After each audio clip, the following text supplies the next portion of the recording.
This is Liberty or Death 19.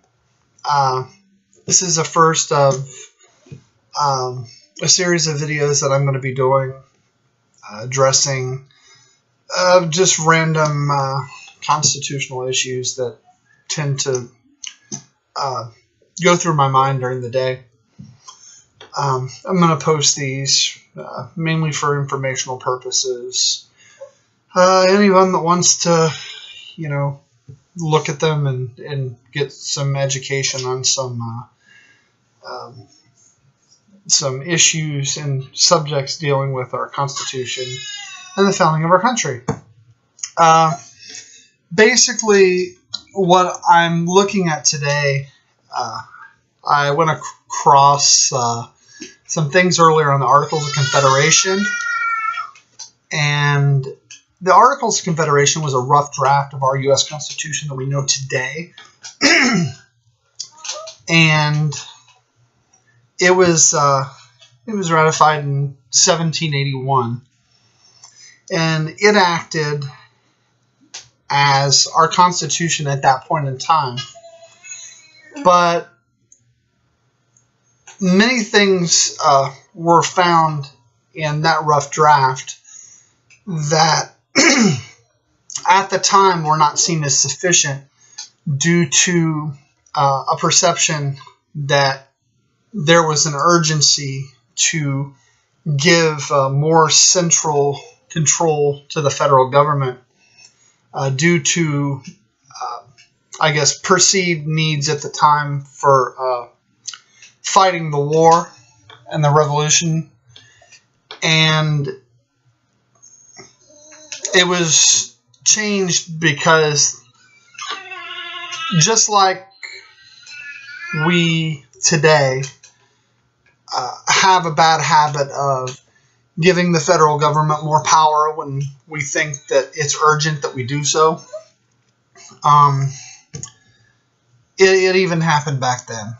And that unfortunately resulted in them changing the Articles of Confederation and giving this federal government more power than what it originally had under the Articles.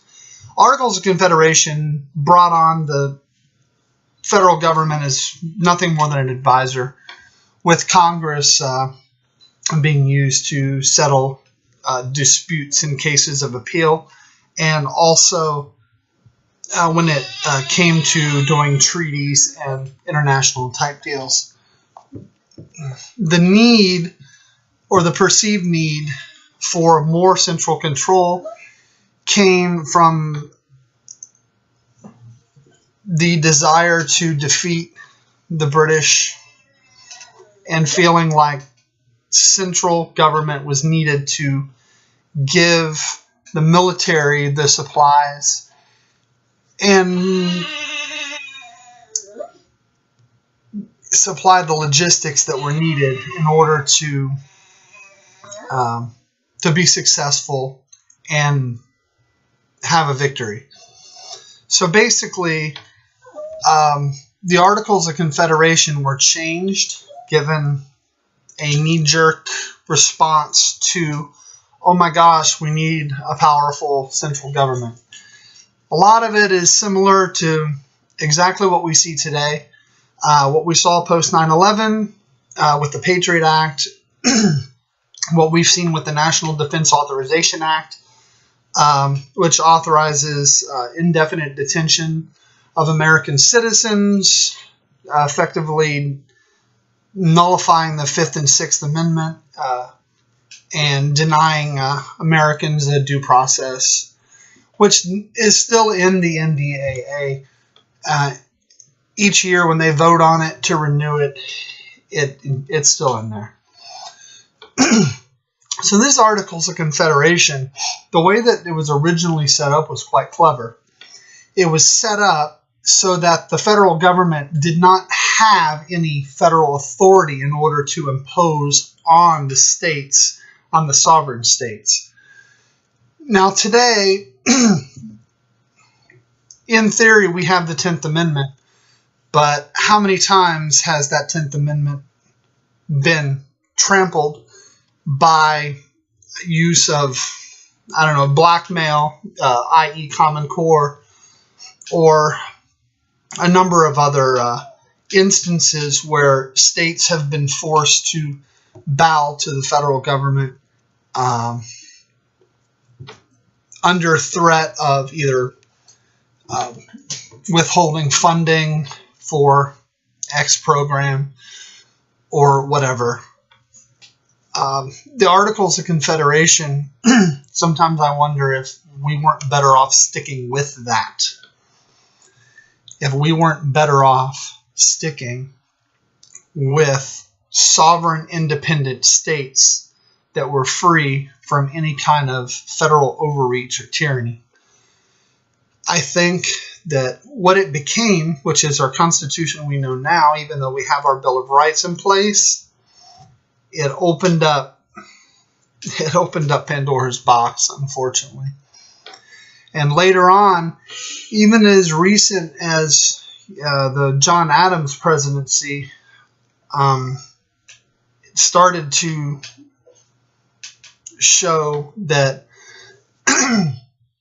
it was too easy for the federal government to stick its nose in places where it didn't belong and attempt to impose the will of the state, the will of the federal government on the states. One example would be the Alien Enemies Act and also the Sedition Act, both signed by John Adams. The Alien Enemies Act was similar to FDR's crusade that resulted in locking up Japanese Americans in internment camps.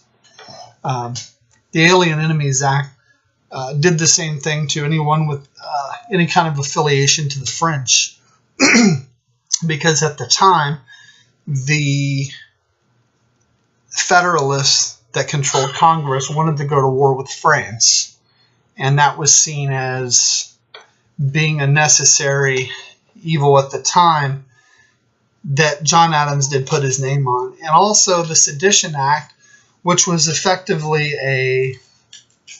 an attempted partial nullification of the First Amendment, even that early in the country's history. It basically stated that anyone that spoke out against going to war with France was going to be considered a criminal act. Quite disturbing coming from our second president, and John Adams also, which was such a stickler for the rule of law.